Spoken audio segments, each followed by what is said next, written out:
7 years ago, 49 people were killed because they were gay, lesbian, bisexual, or transgender. They were a part of the LGBTQIA community. The Pulse nightclub was known at the time to be a safe haven, a safe place where gay people or the LGBTQIA community could gather. And that night, a murderer, a bigoted murderer, went in and killed 49 people. I mean, honestly, I don't think today could be more serendipitous. And serendipity actually has a positive connotation, so it's not a positive thing, but it just seems apropos that today would mark the 7th anniversary, considering where we are going in this country, the direction that we're going in, and especially because of things that have happened over the weekend. Over the weekend, video came down from Canada that showed, I would say, about 10 young Muslim children surrounded by their mothers in their burqas.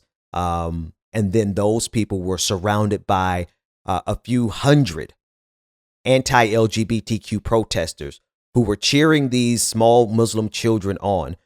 These kids couldn't have been more than 5, 6, 7, and 8. 8 had to be the oldest. As they were stomping on Pride LGBTQIA flags, and they were yelling at the top of their lungs, the crowd was yelling, "Leave our kids alone." Listen in.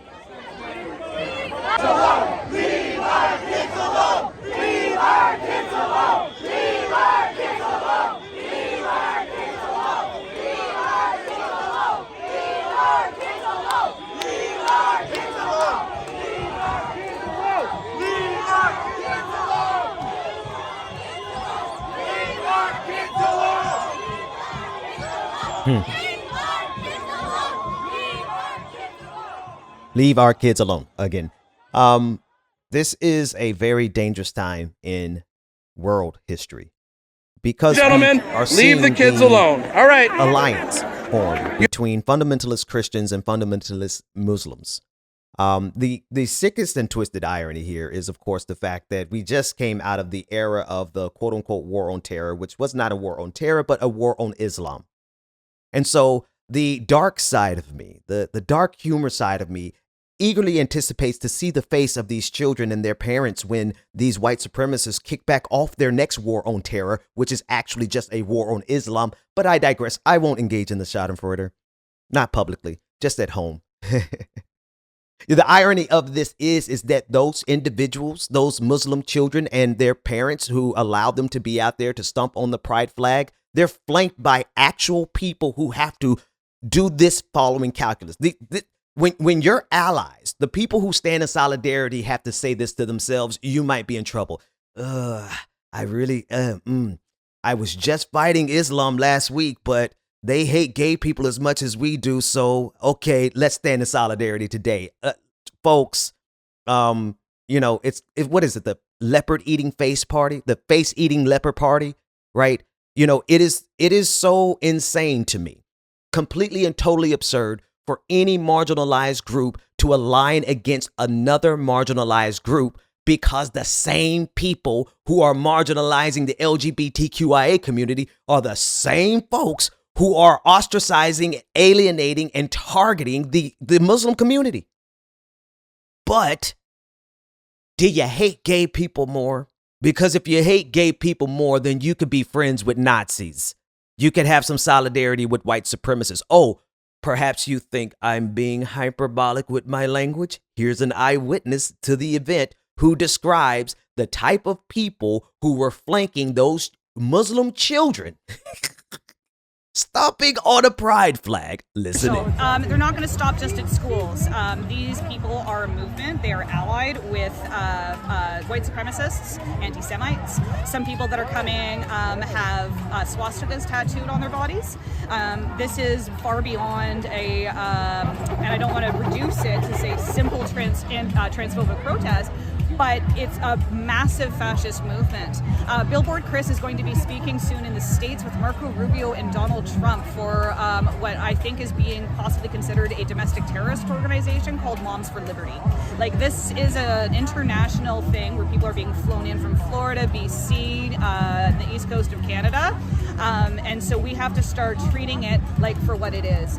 I love that she referred to Moms for Liberty as a domestic terrorist organization. They weren't designated as a domestic terrorist organization, yet they were just identified as a hate group by the Southern Poverty Law Center. We covered that last week. But that was Emily Quayle. She was one of the organizers of the counter protest as she gave testimony to who she saw lined up with, aligned with, and allied with these Muslim children and their parents who are out there stomping the flags were actual people with swastikas on their bodies. And now, and I'm sorry, it's hard to put this into a really succinct phrase. I've been trying to do it over the weekend, just kind of really processing what it means to have, it is an example of the Stockholm syndrome, right? Where you have people who have been abused by a white supremacist structure so long that they now become complicit with it. I guess that's a succinct way of saying it, but it really doesn't get the irony, the sick and twisted irony of people who have hate in their hearts, even though they have suffered a tremendous amount of hatred, and not just hate. An all out global war on quote unquote terror that ultimately turned out to be a war on Islam. The very people that these young Muslim children and their parents are aligned with literally have catalogs and volumes of content of hate, nothing but hate towards Muslims. And yet, because they have found it in their hearts to express hate towards the LGBTQIA community, they now found themselves safely in the arms of a white supremacist system that will come back to hunt them down in just a few years if they decide to go back to the war on quote unquote terror, which again was nothing but a war on Islam. And last but not least on this, I appreciate Emily, the voice in that second clip. I appreciate her, or appreciate them saying that this is an international affair, right? She pointed out how there were people being flown from the United States to Canada to come support this. And then she even pointed out how some of the influencers in Canada are now flying down to the United States, both to enhance their fascist program. It is an international program of fascist solidarity. And it is centered around who you can hate the most. Because if you decide that you hate Muslims, that's cool. You got about a good 20 years out of that. But now the ball has shifted, and now they want to know who hates the gay community. Well, you got a lot of fundamentalist Muslims who are lining up for this. And you also have some fundamentalist black Christians who are lining up for the same thing. And this is part of the aproposness of this weekend being the weekend where we commemorate the loss and the death of so many people. Just for me personally, even having to deal with homophobia in the black community on a one-on-one, face-to-face basis, trying to help people to understand, listen, the same people that are feeding you this hate-filled content to rile you up, to make you feel like for you to be a good, God-fearing black Christian, the thing you gotta do is hate the gays. Well, little do you know, or they know now, that you have been and will continue to be targeted by the same people that you are marching side by side with. Simply because you have more hate for the gay community than they have hate for you doesn't mean that they're not going to come back and do to you what they want to do currently. It's not as though those people that those Muslim children were performing in front of are now suddenly in love with Islam. It's not as though they have, made a place in their heart to say, oh, we can live in coexistence with the sons and the daughters of Ishmael. They are literally not saying it. They're having to convince themselves that it's okay to work with you because you hate gay people more than they hate you.